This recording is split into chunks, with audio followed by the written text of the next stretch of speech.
तो के कोने कोने में यूट्यूब के माध्यम से हमसे गुरु मंत्र लेकर वैदिक परंपरा में आगे बढ़ने वाले मेरे प्रिय शिष्यों, सज्जन और संडारियों, रामायण के छोटे छोटे वीडियो में आपको दे रहा हूँ।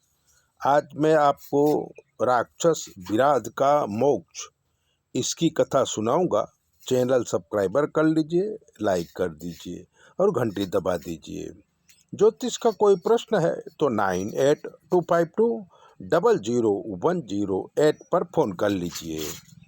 चलिए सुनिए विराध मोक्ष की कथा।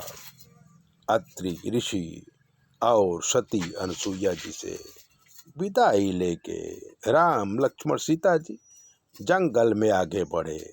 रास्ते में अनेक ऋषि मुनियों के आश्रम आते, झरने आते, फल फूलों से लदे हुए वृक्ष आते। अलौकिक दृश्य देखते हुए तीनों आगे बढ़ रहे थे। तभी भयंकर जंगल की शुरुआत हुई। पानी के झरने दिखने बंद हुए। कहीं कहीं तो सूर्य का प्रकाश भी नजर नहीं आता था। इतना घनघोर जंगल था। सावधानी पूर्वक राम लक्ष्मण सीता जी आगे बढ़ रहे थे कि तभी एक विशालकाय राक्षस प्रकट हुआ। उसके हाथों में त्रिशूल था और उस त्रिशूल में प्राणी और पशुओं के सिर लटक रहे थे।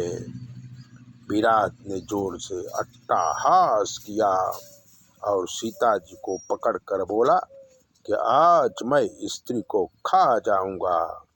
राम लक्ष्मण ने उसे समझाया पर वो नहीं माना। तब श्री राम ने बाणों की वर्षा कर उसे मूर्छित कर दिया। थोड़ी देर बाद मूर्छा से खड़ा होकर हाथ जोड़कर बोला कि हे नर श्रेष्ठ राम जी, आपके दर्शन कर मैं श्राप मुक्त हो गया। मैं कुबेर के द्वारा श्रापित सुंबरु नाम का गंधर्व हूँ। उन्होंने कहा था कि जब राम लक्ष्मण सीता जी का दर्शन होगा तभी तुम श्राप मुक्त होगे। आज वो समय आया, आपके चरणों में बारंबार प्रणाम है। ऐसा कहकर उसने अपना शरीर त्याग दिया। राम लक्ष्मण जी एक बड़ा सा गड्ढा खोदकर उसे समाधि दे दिया।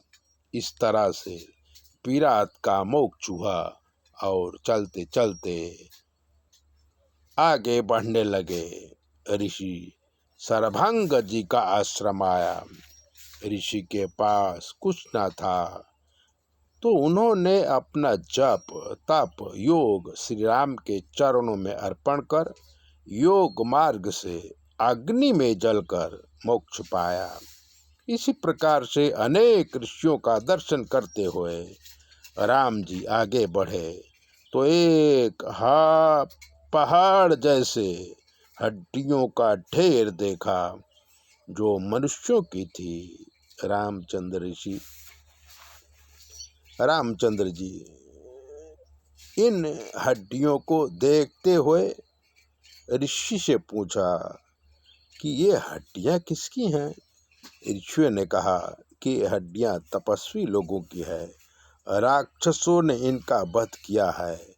राम जी ने दोनों हाथ ऊपर उठा के संकल्प किया कि इस धरती में एक भी राक्षस रहने नहीं दूंगा, सभी का वध कर दूंगा।